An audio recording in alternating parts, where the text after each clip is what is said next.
السلام علیکم معزز سامعین، امید ہے آپ خیریت سے ہوں گے جی، اور اس کے ساتھ ساتھ آپ نے سبق بھی اچھی طرح یاد کر لیا ہوگا۔ تو آئیے ہم بقیہ سبق کو پورا کرتے ہیں۔ بسم اللہ الرحمن الرحیم۔ حمزہ الف زبر آ، حمزہ واو پیش او، آ او، حمزہ یا زیر ای، آ او ای، ای او آ، جیم الف زبر جا، جیم واو پیش جو، جا جو، جیم یا زیر جی، جا جو جی، جی جو جا، دال الف زبر دا، دال واو پیش دو، دا دو، دال یا زیر دی، دا دو دی، دی دو دا، دال الف زبر دا، دال کو آپ نے نرم پڑھنا ہے، مطلب آپ کی زبان کی جو نوک ہوگی وہ اگلے دونوں دانتوں کے درمیان میں آ جائے گی۔ دال واو پی ذو، ذا ذو، دال یا زیر دی، ذا ذو ذی، ذی ذو ذا، سین الف زبر سا، سین پڑھتے وقت آپ نے سیٹی کی آواز کی طرح سے پڑھنا ہے۔ سین واو پیش سو، سا سو، سین یا زیر سی، سا سو سی،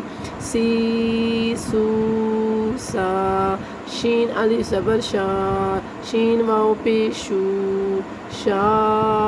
شو، شین یا زیر شی، شا شو شی، شی شو شا، صاد الف زبر صا، اسے صاد پڑھنا ہے، مطلب پر پڑھنا ہے صاد کو، صاد واو پہ سو، صا سو، صاد یا زیر سوئی، صا سو سوئی، سوئی سو صا، قاد الف زبر غا، قاد واو پیش غو، غا غو، غاد یا زیر غی، غا غو غی، غی غو غا، عین الف زبر عا، عین واو پیش عو، عا عو، عین یا زیر عی، عا عو عی، عی عو عا، غین الف زبر غا، غین واو پیش غو، غا غو، غین یا زیر غی، غا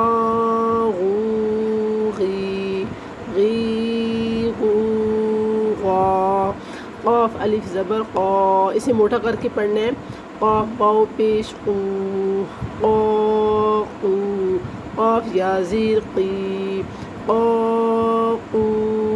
قی، قی قو قا، کاف الف زبر کا، کاف واو پیش کو، کا کو، کاف یا زیر کی،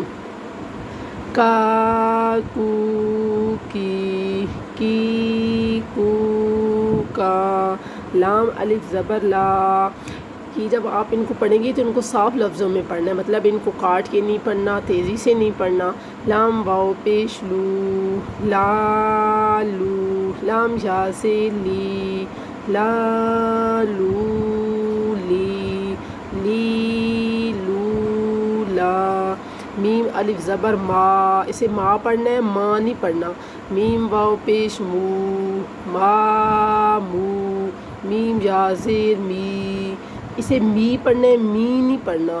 ما مو می، می مو ما، نون الف زبر نا، نون واو پیش نو، نا نو، نون یا زیر نی، نا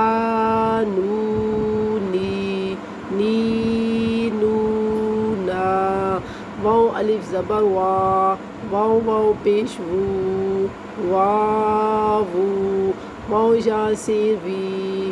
واو وی، وی وو وا۔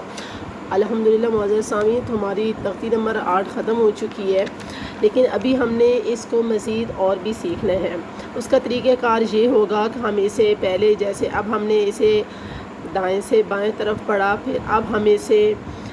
بائیں سے پھر دوسرے سٹیپ میں ہم اسے پڑھیں گے بائیں سے دائیں طرف، پھر تیسرے سٹیپ میں ہم اسے پڑھیں گے اوپر سے نیچے کی طرف، اور چوتھا سٹیپ جو ہمارا آخری ہوگا وہ ہمارا ہوگا نیچے سے اوپر کی طرف، جیسے ہم نے پیچھے تنوین اور حرکات کو پڑھا تھا۔ اس کے پڑھنے کی یہ وجہ ہے، پانی پت لہجے میں سے ایسی طرح پڑھایا جاتا ہے،